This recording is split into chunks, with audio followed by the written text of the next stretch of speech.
gentlemen, welcome to day 2. I'm not going to take up any more of your time. Up first, character advancement with Ian, Sean, Forrest, Andre. Give it up! Boom! Start the show!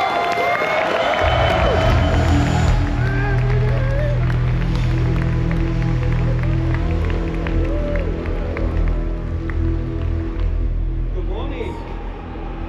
Hello there. Hey everyone, it's so good to see you all again in person. Thanks for coming out. So I'm Ian, I'm the art director for Star Citizen.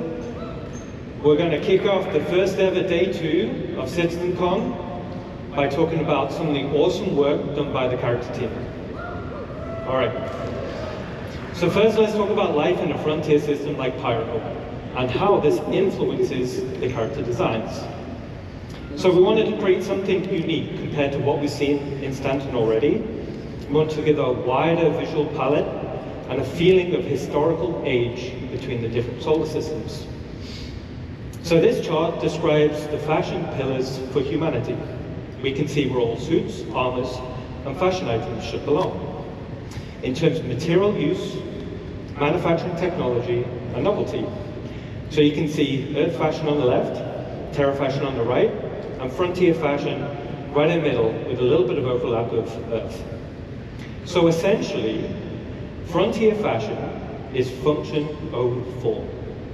They are repurposed and repaired, and generally are misfits rather than sets.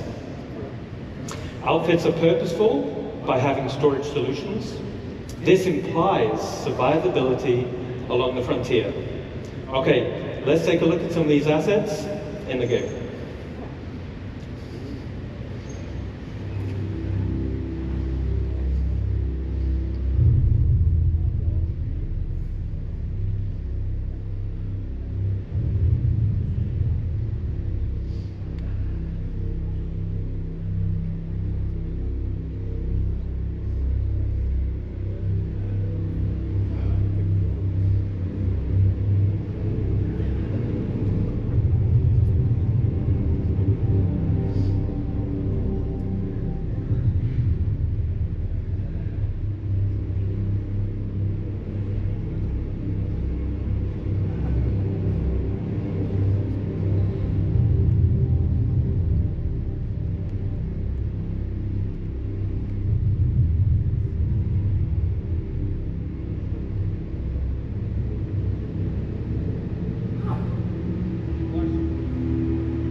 Okay, awesome. So hopefully you guys that played Pyro Playground, you will have seen a few of those assets being showcased.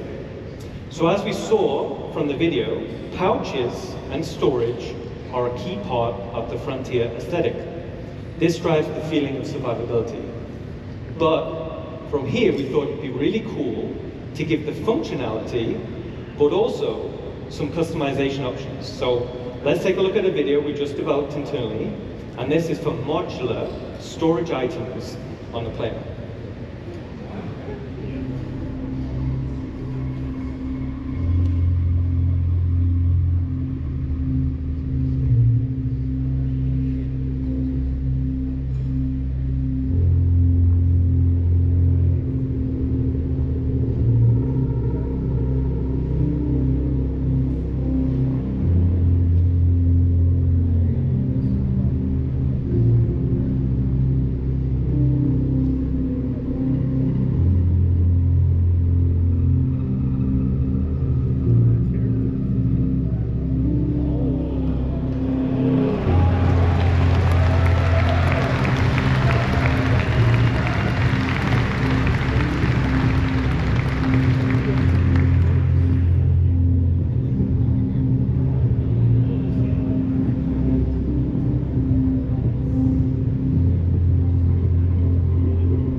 Pretty cool, right?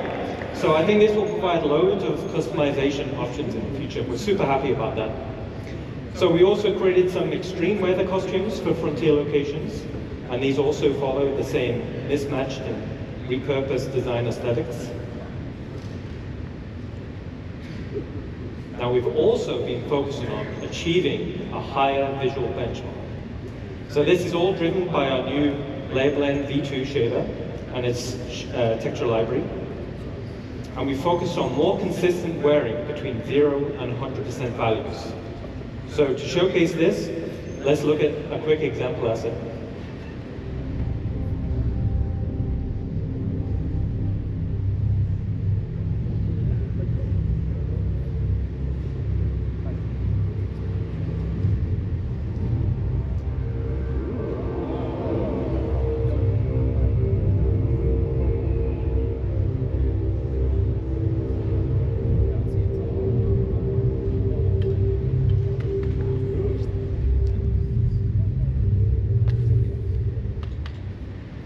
All right. So as we saw in the video, the insides of the helmets are looking fantastic. Now this is us getting them ready to animate with put on and take off.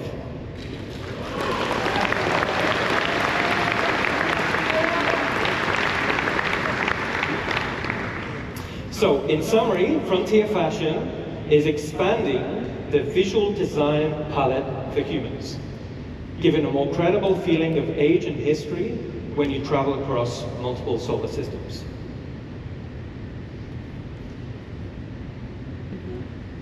All right, now let's talk about something different. Now we're going to talk about some of the gangs in Star Citizen. So Ninetales have been one of the main gangs in the game. So far, over 105 million have been taken out by you guys.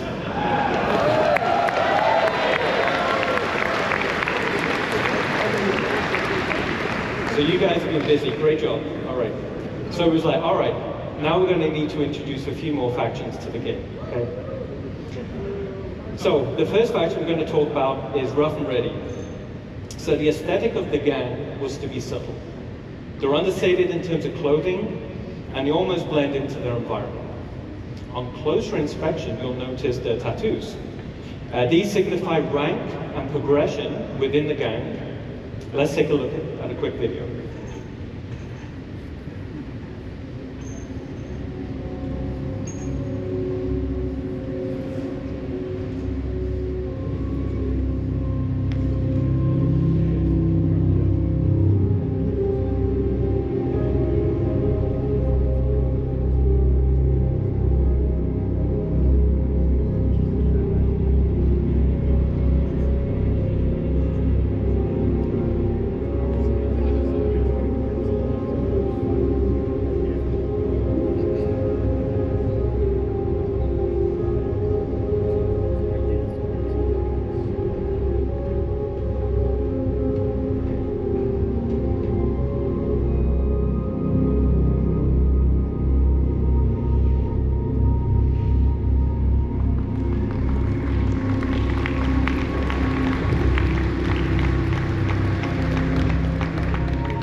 I think they look absolutely fantastic.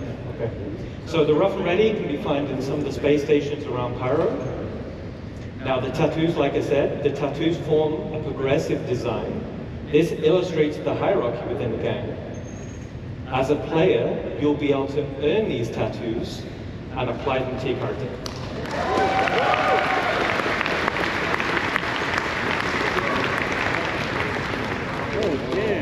Okay, cool. The next gang we're going to talk about is Headhunters. So this gang is also located in Pyro, but offers a completely different frontier aesthetic. More of a wasteland vibe, with lots of personality, and this will translate into the behavior types. Now this gang is currently in production, but let's take a quick sneak peek.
So cosplay competition next year. I can't wait to see what you guys come up with. All right. All right. So they're looking awesome. Now the last gang we want to talk about is Dusters. So Dusters are a criminal gang specializing in mining-related crimes. Now internally, I love the original Desert Nomad armor. You can see them here, right? Now I wanted to use it as a starting point to establish the Dusters design language. So here we can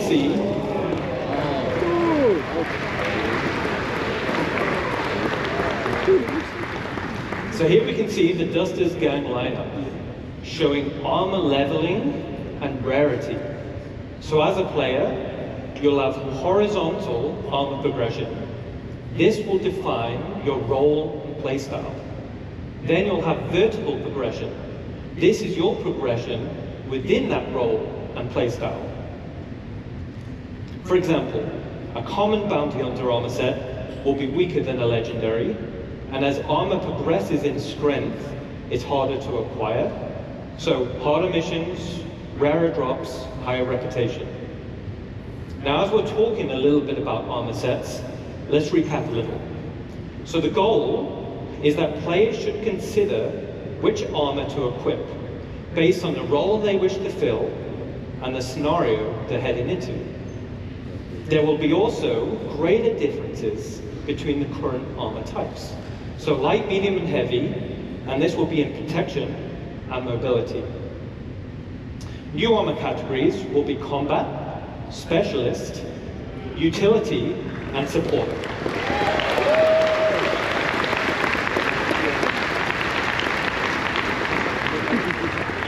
And these will define the type of items that are quickly available on the slots of the suit. There will also be additional functionality to assist in your chosen role. A matrix of armor type versus category will provide a variety of roles, with each providing best-in-class benefits. There will also be hindrances to out-of-role gameplay. For example, if you're wearing a heavy armor set and you're trying to fly a little snub fighter, you'll have restricted visibility and less vehicle control.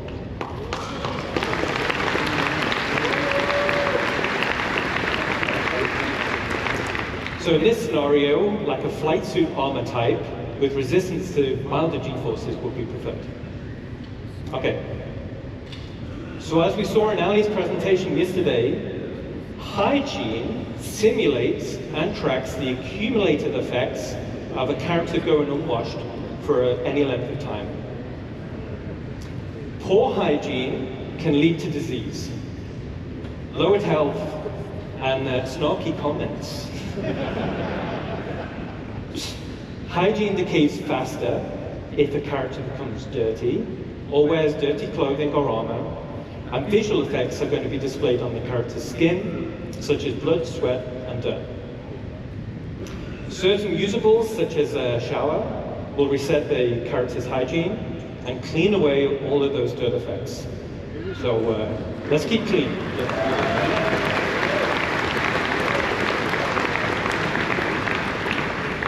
Okay, so that covers a quick recap on armor sets and hygiene. Let's get back to a video showcasing the dusters.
Awesome. So you'll be able to find the dusters scattered around various derelict settlements and wrecks in Stanton, and the dusters will be available Q4 this year.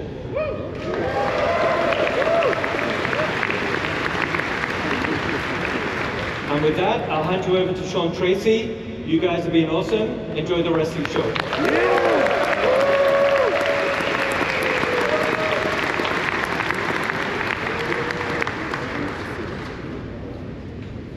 Hello, everyone.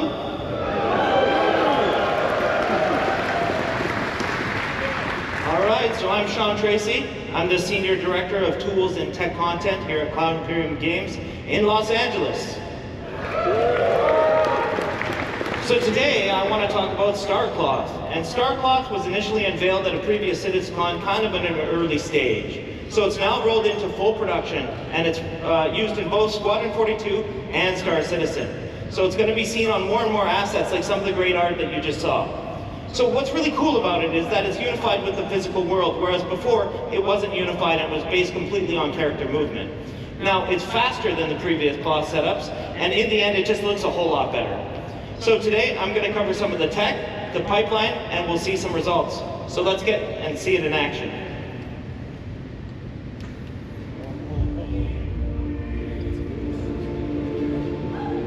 So this is Bishop's trench coat. Cloth is hard. Guys have to run upstairs, they have to crouch, they have to prone, it's got to collide with the environment.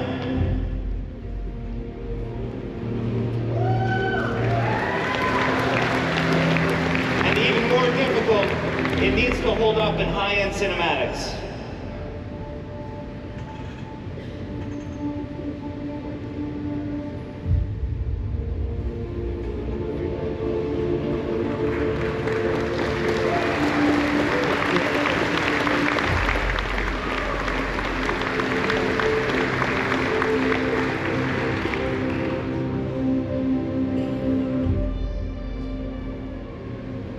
cut that one just before some good spoilers. So. All right, so how's it all work? Well, cloth uses two meshes, a simulation mesh or cage, and the render mesh itself. So vertex colors indicate how it's constrained to that cage, and thus the simulation. So for example, black vertex colors indicate a full constraint. Basically, it follows the skinning. White vertex colors indicate unconstrained vertices. So the movement is determined entirely by the simulation. And then we can do a blend of gray values that is used for fine transitions and blending and fall off in between the fully skinned and fully simulated assets. So in the end, these meshes are sent to the engine where we bind the cage to the render mesh, and then tech artists can leverage some of the runtime tools. You can see up on the image that the sim cage mesh has about 5,000 triangles, whereas the actual render mesh is about 45,000 triangles. So it's obviously much more efficient to simulate the sim cage mesh versus just the render mesh itself. So part of the technology is the runtime iteration support, which you can see in the image above me here. That's with all the red spheres. Here we're actually painting the collision radius of every single one of the vertices, and allows us to fine-tune the simulation without having to add arbitrary collision meshes, though we can. We paint a variety of properties, so some of these other properties are mass or displacement. In the top right, you can see an example of the old legacy implementation using pendulums. And this uses joint chains and collisions. But assets with multiple layers, like the one that you can see there, or ones like skirts or gowns, they were really, really difficult to do with pendulum simulation, but they are solved with star calls. So I mentioned it's completely unified with the physical world. And what that really means is that wind, impacts, object collisions, thruster backwash, all these kind of things actually react to it, or the cloth reacts to these things, and so much more. So it's not just character movement. Now, it's a hyper-efficient simulation, and it's several orders of magnitude faster than the legacy implementation that we used before, and has a lot of easy-to-control parameters for tech art, which are compression, stretching, and bending. So as mentioned yesterday by Chris Rain, our senior lead physics programmer, we support soft-body tapered capsules, which are twice as fast as our ragdoll capsules. It's also key to solving one of the most important aspects of plausible cloth simulation, and that's mitigating the tunneling or the clipping that happens through a character. So it's very, very difficult to solve with pendulums. So with all this tech in mind, we can do really complicated assets like the duster and the one I want to show you now.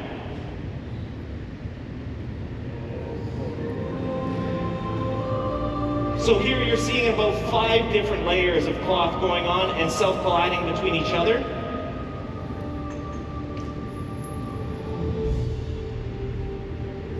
It's reacting to the planet wind, which is always changing.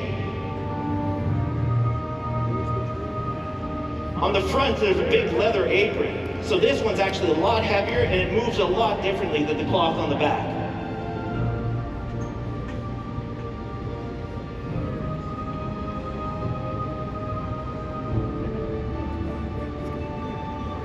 So he's walking into the wind here. There's a beard. And in the end, as I mentioned, it just looks a whole lot better.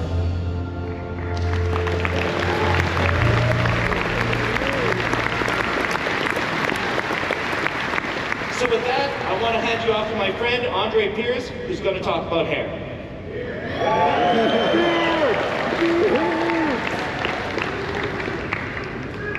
Hi everyone.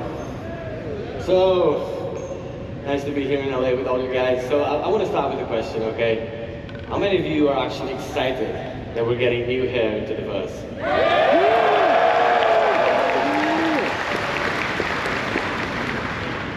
Alright, so, I'm Andre, I'm the lead artist in our recently formed hair department. We branched out from the character art team and created this department. And it's a pleasure to be here today with all of you and tell you that we're damn proud of what we achieved.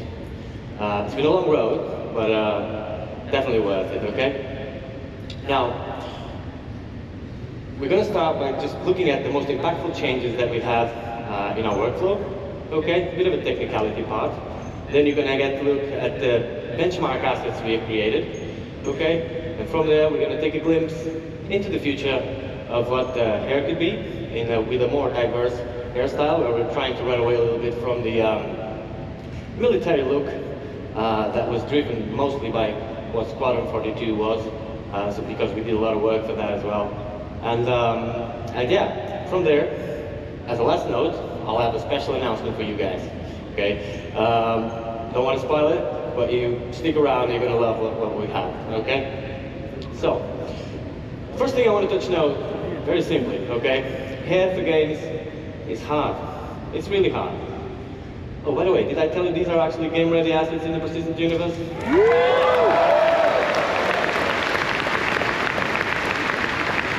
Fully rendered in our engine, okay? Game-ready, performant, ready to be shipped, okay?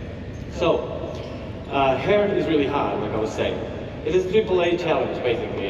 You see games that get it, games that don't. Some of them get it more or less. Either way, for us the challenge is the same. We're not different, and the challenge is real.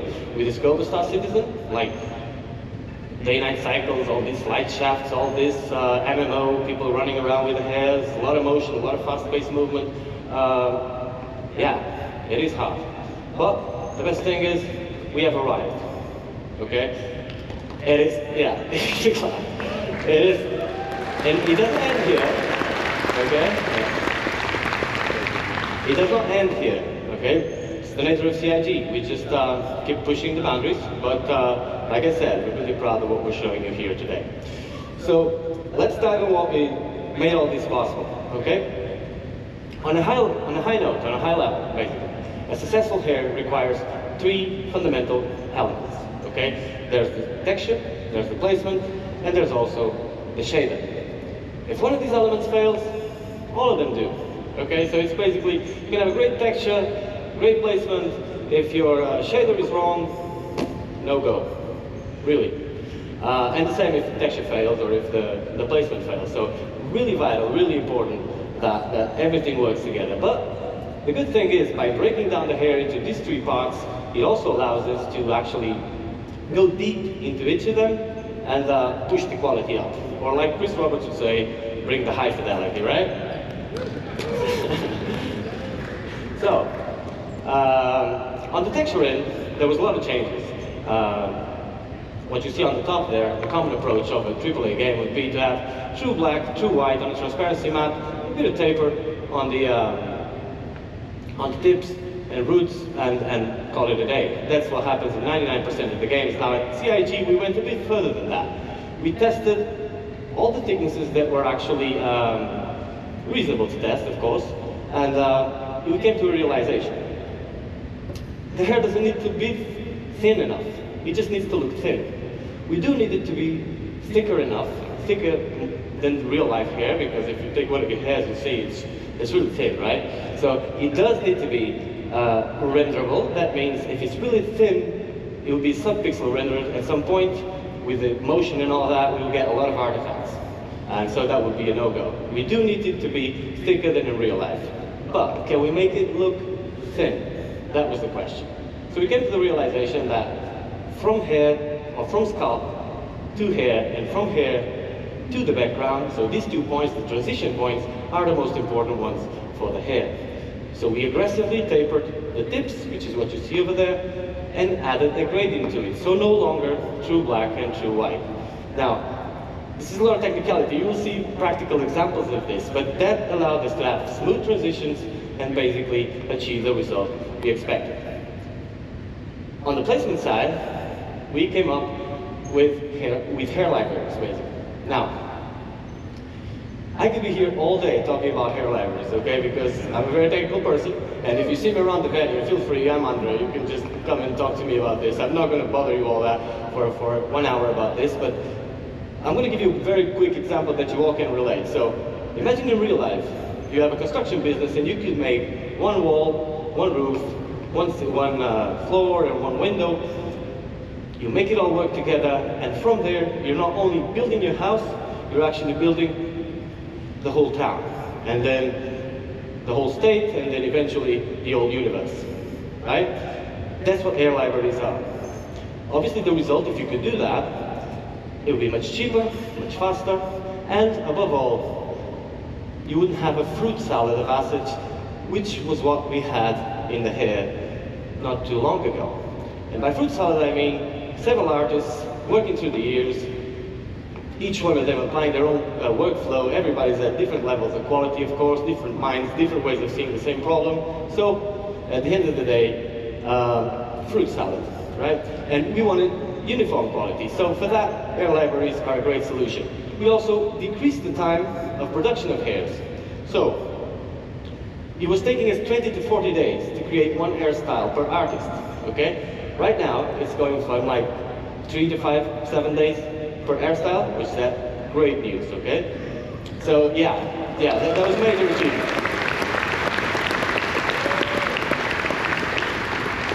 Cool. So hair libraries are just a thing. We love it. It's not just picking up a texture and putting it there. If you do that, like you need to actually see the scope. Gladly, we have some of the best artists in the world on hair working with us, so we managed to achieve this at the scope that we wanted. Now, on the shader side, there was plenty of changes as well. Some of them are very techy, very cool as well. I'm going to run through fast through some of them so you guys can understand the scope of what we're dealing with. But let's just understand, like at bake time. So bake time is prior to runtime. Runtime is where the game runs. Bake time, we're preparing the asset to actually put it in the engine. At bake time, we calculate the custom normal and we store it per vertex. So each vertex gets a custom normal. That makes, in a practical sense, for those who are not too technical, it basically makes the card, the air card, not look like a card. So the normals is help with the way the light reflects. We kind of do more smoke and mirrors on it and make it look not like a card by just making it that way. Now, on the ambient occlusion, we store two baked ambient occlusions onto the color channels of the vertices as well. Now, each vertex on a mesh in any game has a color to it, okay? You might use it or not. Imagine in a car, you have a trunk. You can use it or not, it's up to you. It's not silly to use the car without using the trunk, of course, but if you have a luggage, you can put it there or in the back seat, wherever you want. Now, we decided to use this because it was free. The trunk was already there, so the vertex color was already there, and we just decided to store two ambient occlusions on it. These two ambient occlusions work this way. Light hair, like a blonde hair, obviously needs more shadowing, or less shadowing than a dark hair, right? And so we store two. The length of the card is now baked onto the last one, and that gives us a metric of where the card starts and ends, and allows a lot of cool things you're going to see on the videos I'm about to show. So, one last thing before we can start looking at videos is that, and this is really creative, total credit for the people, for the tools programmers. I personally had nothing to do with this. This was already at CIG when I joined. It's absolutely amazing. So, we have an hairstyle that was ready, that you can see over there. And we have a hair cap. An hair cap is basically a mesh on top of the character's head, which is invisible, transparent. It is just there. Sometimes we use it for shadowing. That thing has an UV. And so we project the hair, or where the hair starts, onto that UV, and gives us that image that you see in the middle, right? And so we now have a 2D space that relates to a 3D location. Meaning that if I want to have hair like mine, which is white on the sides and dark on the top, I could just paint this part and get it white on one side and then dark on the top, which is an insane advancement, because cards normally are stacked on top of each other. So when an artist is placing cards, if you paint one card to make it white here, well, it's going to be stacked on top of the other, and you're going to get spots all over the place and no control over it. So this allows us to give control. And what you see on the last image is the possible result. For example, now I can paint one side of my 2D representation of my 3D space and get this possible result, which is pretty amazing. So,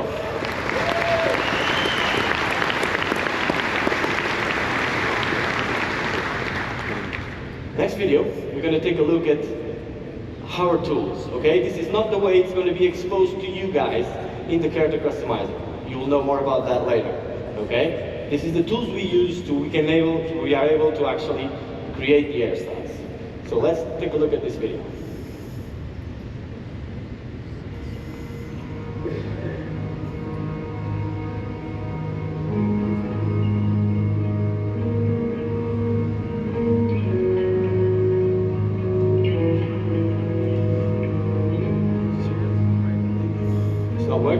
Oh yeah, cool.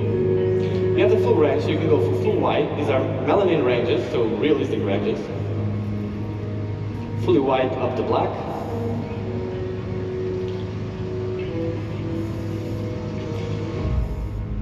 Obviously, you can go red head as well.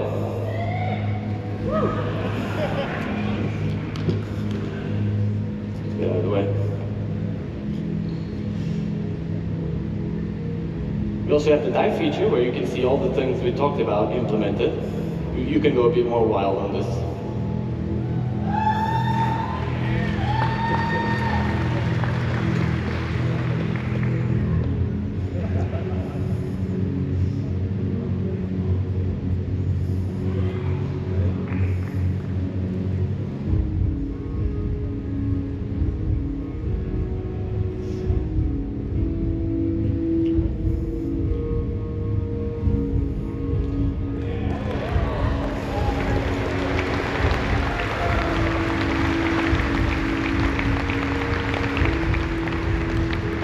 And this is why important the length of the card is stored in those vertexes.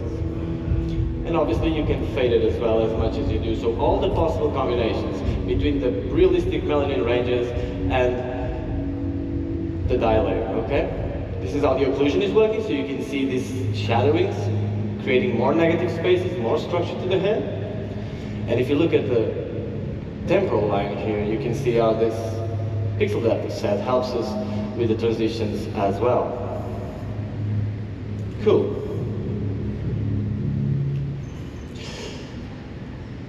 By the way, did I tell you these are actually game-ready assets, ready to go to PU?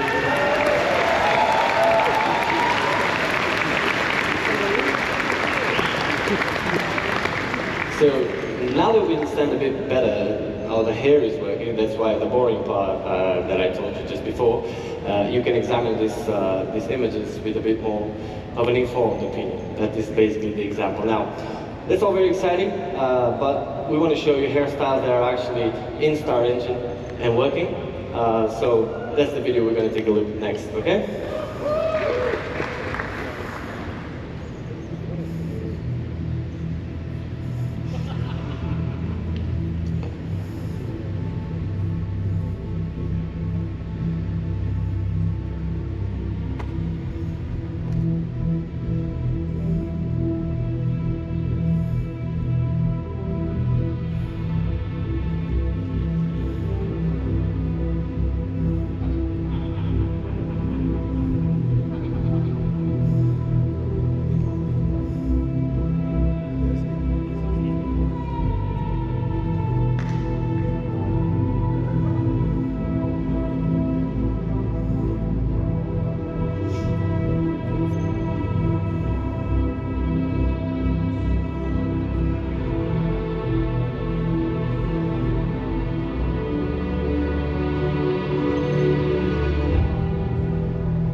so I can see by your feedback that you really enjoyed the dye, so I'm going to try and direct things that way next time. Pretty cool. Okay, yeah, these are game ready assets as well. Though, like I promised you, we're trying to make this diverse and get away a little bit from this type of hairstyles you just see now, which is a bit more military. And for that, we'll have the next video. Now, it's important for you to understand that if there's any 3D artists, character artists, air artists out there, you will know. Some of the hairstyles you're going to see next are some of the hardest things you can do in hair for games. In a practical sense, if you can do what is going to be shown next and render it at 60 frames per second on an MMO, you can do pretty much anything. Okay? It's our glimpse into the future of what type of diversity we want to achieve.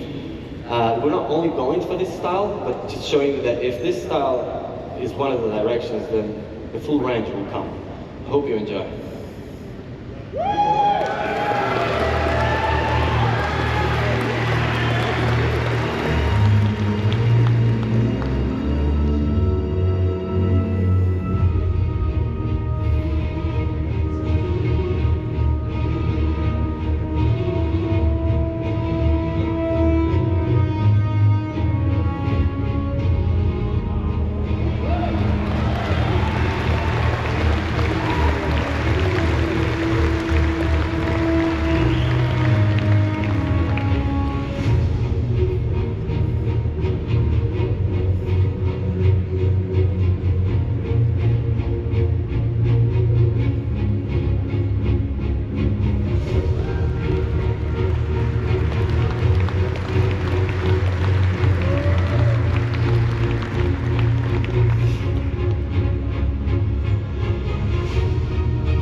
So yeah, like I've been saying, these pictures you see here, they are all rendered as you see in real time, depending on the light conditions and stuff.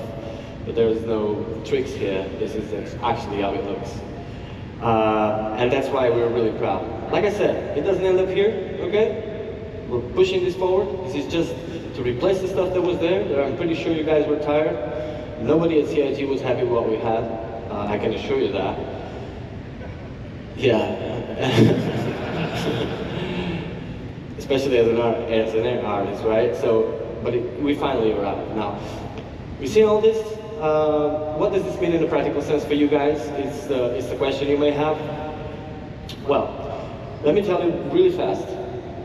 We made over 75 hairstyles since like 6 months ago. On the last 6 months, we made 75 hairstyles. That is a lot. That was possible with all the changes we made.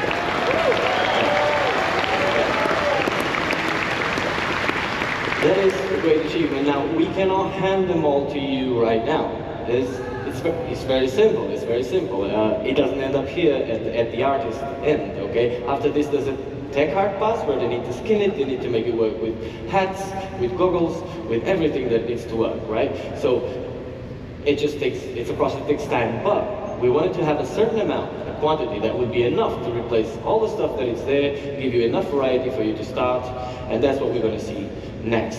Now, it also tells you when are you getting it. So, as a last note, I'll leave you with this video, and next, Forrest will come here to talk about this stuff. So, let's take a look at this, guys. This is actually what you're getting. Into the view.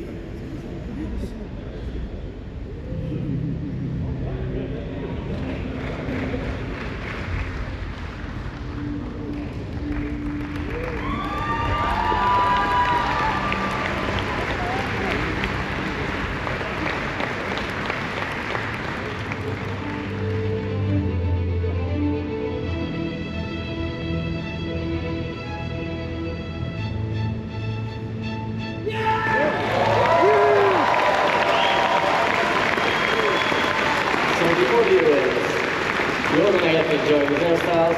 It's a pleasure to be here with you today, guys, and see you in the bus.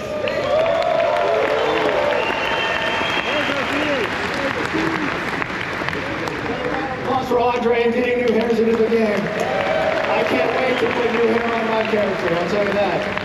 And for Ian and his awesome character team and the amazing characters they showed us earlier. Absolutely fantastic. I'm going to run through this, we don't have a lot of time. I'm going to talk to you about character heads. We've talked about hair. We have talked about outfits. I'm going to talk to you a little bit about the heads and our pipeline of getting us from the actors that we hire to do the photogrammetry all the way to the game characters. So we have a DNA pool, expansion, and customization I'm going to be taking you through. We made a data-driven pipeline for adding new heads. So what is a DNA pool? DNA pool is just a bunch of heads that we put in the game. That way you can modify the ears, the nose, the chin, the mouth, and you can interpolate between all the different heads. A DNA pool. We want to expand the pool and allow for more selection and range. So we scanned 60 new heads for our DNA pool, 60 new heads. And we processed them internally. We also added customizable facial features, skin tones, complexion, makeup layer on top, revisited the eyes. These characters look new and they look great.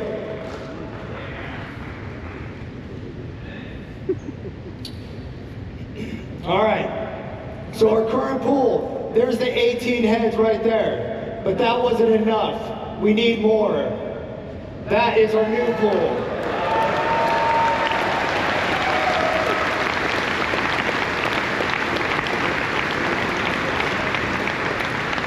Very exciting. Right now in the PU, when you're playing, see that center row? You get 9 females and 9 males. And now we're going to be getting all these characters. It's for Squadron and the Persistent Universe. How do we do it? Well, we partnered with Clear Angle over in Pinewood, London. And they had this thing called the Clear Angle Dorothy Scanner. The scanner improvements allows us to get shoots done in 4 weeks of sessions. Custom coded flash that just kind of does it automatically, all calibrated. Seconds. To give you an idea, our old process for doing this took hours to calibrate. This thing does it in seconds. Talk about state of the art. Average of 4 scan actors per day now. We used to be doing 1. What this means to you is we can get you characters faster, we can get you new heads faster.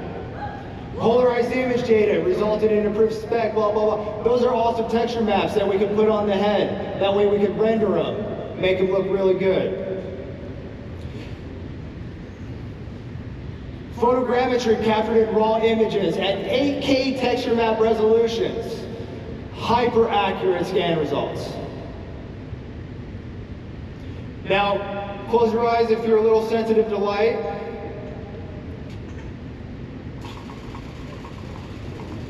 This is the process we use to get the pictures, to build the photogrammetry, to calibrate the cameras.